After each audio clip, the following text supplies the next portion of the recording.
नारायणं नमस्कृत्य नरं चैव नरोत्तमं देवीं सरस्वतीं व्यासं ततो जयमुदीरयेत्।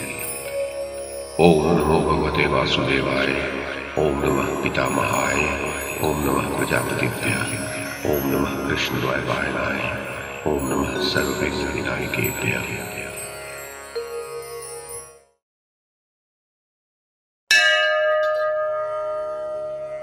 वैशंपायन जी कहते हैं, जन्मेजय, लोमश जी ने कहा, राजन, यह विंशन तीर्थ है। यहाँ सरस्वती नदी अदृश्य हो जाती है। ये स्थान निषाद देश का द्वार है। यहाँ इस विचार से कि निषाद लोग मुझे न देखें, सरस्वती भूमि में समा गई। इसके आगे चमसोबदेद नाम का स्थान है, जहाँ सरस्वती फिर प्रकट हो जाती है और जहाँ इसमें समुद्र में मिलने वाली सब पवित्र नदियां मिल जाती हैं। यह सिंधु नदी का बहुत बड़ा तीर्थ स्थान है। इसी जगह अगस्त जी से समागम होने पर लोपामुद्रा ने उन्हें पति रूप में वर्ण किया था। ये विष्णुपद नाम का पवित्र तीर्थ दिखाई दे रहा है और ये विपाशा नाम की पवित्र नदी है। हे शत्रुदमन, यह सबसे पवित्र काश्मीर मंडल है। यहाँ अनेक महर्षि निवास करते हैं। तुम भाइयों सहित उनके दर्शन करो। ये मानसरोवर का द्वार दिखाई दे रहा है। इस तीर्थ में एक बड़े आश्चर्य की बात है, वो ये कि जब एक युग पूरा होता है तब यहाँ पार्वती जी और पार्षदों सहित महादेव जी के दर्शन होते हैं।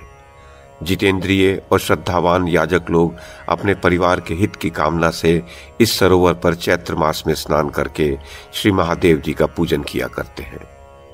ये सामने उज्जानक तीर्थ है। इसके पास ही यह कुशवान सरोवर है। इसमें कुशेशय नाम के कमल उत्पन्न होते हैं। पांडुनंदन, अब तुम भृगुतुंग पर्वत को देखोगे, किंतु पहले समस्त पाप को नष्ट करने वाली इस वितस्ता नदी के दर्शन करो। ये यमुना की ओर से आने वाली जला और उपजला नाम की नदियां हैं। इन्हीं के तट पर यज्ञानुष्ठान करके राजा उशिनर इंद्र से भी बढ़ गए थे। राजन, एक बार इंद्र और अग्नि उनकी परीक्षा लेने के लिए गए। इंद्र ने बाज का और अग्नि ने कबूतर का रूप धारण किया। इस प्रकार वे यज्ञशाला में महाराज उशिनर के पास पहुंचे। तब बाज के भय से डरकर कबूतर अपनी रक्षा के लिए राजा की गोदी में छिप गया। तब बाज ने कहा, राजन, समस्त राजागण केवल आपको ही धर्मात्मा बताते हैं, सो आप ये संपूर्ण धर्मों के विरुद्ध कर्म कैसे करना चाहते हैं? मैं भूख से मर रहा हूं और ये कबूतर मेरा आहार है। आप धर्म के लोभ से इसकी रक्षा न करें। राजा ने कहा, महापक्षिन, यह पक्षी तुमसे डरकर भयभीत हुआ अपने प्राण बचाने के लिए मेरी शरण में आया है। इसने अभय पाने के लिए ही मेरा आश्रय लिया है। यदि मैं इसे तुम्हारे चंगुल में न पड़ने दूं तो इसमें तुम्हें धर्म क्यों नहीं जान पड़ता? देखो, ये घबराहट के मारे कैसा कांप रहा है। इसने प्राणों की रक्षा के लिए ही मेरी शरण तकी है। ऐसी स्थिति में इसे त्यागना तो बड़ी बुराई की बात है। जो पुरुष ब्राह्मणों की हत्या करता है, जो जगन माता गौ का वध करता है और जो शरणागत को त्यागता है, उन्हीं तीनों को समान पाप लगता है। बाज बोला, राजन, सब प्राणी आहार से ही उत्पन्न होते हैं और आहार से ही उनकी वृद्धि होती है तथा आहार से ही वे जीवित रहते हैं। जिस धन को त्यागना अत्यंत कठिन माना जाता है, उसके बिना भी मनुष्य बहुत दिनों तक जीवित रह सकता है, किंतु भोजन को त्याग कर कोई भी अधिक समय तक नहीं टिक सकता। आज आपने मुझे भोजन से वंचित कर दिया है, इसलिए मैं जी नहीं सकूंगा और जब मैं मर जाऊंगा मेरे स्त्री बच्चे भी नष्ट हो जाएंगे।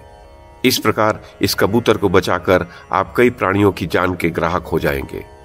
जो धर्म दूसरे धर्म का बाधक हो वो धर्म नहीं, कुधर्म होता है। धर्म तो वही है जिससे किसी दूसरे धर्म का विरोध न हो। जहां दो धर्मों में विरोध हो वहां छोटे बड़े का विचार कर जिसका किसी से विरोध न हो उसी धर्म का आचरण करना चाहिए।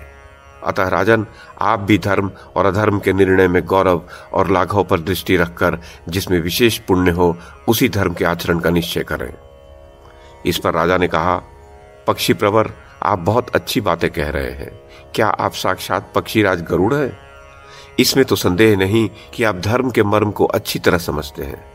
आप जो बातें कह रहे हैं वे बड़ी ही विचित्र और धर्म सम्मत है। मैं ये भी देखता हूं कि ऐसी कोई बात नहीं है जो आपको मालूम ना हो, किंतु शरणार्थी के परित्याग को आप कैसे अच्छा मानते हैं? पक्षीवर, आपका यह सारा प्रयत्न आहार के लिए ही जान पड़ता है, सो आपको आहार तो इससे भी अधिक दिया जा सकता है। लीजिए, मैं आपको शिवी प्रदेश का समृद्धिशाली राज्य देता हूँ, और भी आपको जिस वस्तु की इच्छा हो वह भी मैं दे सकता हूँ, किंतु इस शरण में आए हुए पक्षी को नहीं त्याग सकता। विहगवर, जिस काम के करने से आप इसे छोड़ सकें वो मुझे बताइए, मैं वही करूंगा, किंतु इस कबूतर को तो नहीं दूंगा। बाज बोला, नृपवर, यदि आपका इस कबूतर पर स्नेह है तो इसी के बराबर अपना मांस काट कर तराजू में रखिए। जब वह तौल में इस कबूतर के बराबर हो जाए तब वही मुझे दे दीजिएगा, उसी से मेरी तृप्ति हो जाएगी।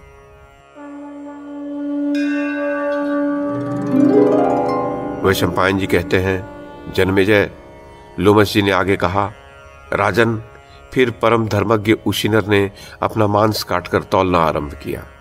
दूसरे पलड़े में रखा हुआ कबूतर उनके मांस से भारी ही निकला, तो उन्होंने फिर अपना मांस काट कर रखा। इस प्रकार कई बार काटने पर भी जब मांस कबूतर के बराबर न हुआ तो उशिनर स्वयं ही तराजू में बैठ गए। ये देखकर बाज बोला, हे धर्मज्ञ, मैं इंद्र हूं और ये अग्निदेव है। हम आपकी धर्म निष्ठा की परीक्षा लेने के लिए आपकी यज्ञशाला में आए थे। राजन, जब तक संसार में लोगों को आपका स्मरण रहेगा तब तक आपका सुयश निश्चल रहेगा और आप पुण्य लोकों का भोग करेंगे। जन्मेजय, लोमश जी ने आगे कहा, राजा से ऐसा कहकर वे दोनों देवलोक को चले गए। महाराज, ये पवित्र आश्रम उसी महानुभाव राजा उशिनर का है। यह बड़ा ही पवित्र और पापों का नाश करने वाला है। आप मेरे साथ इसके दर्शन करें।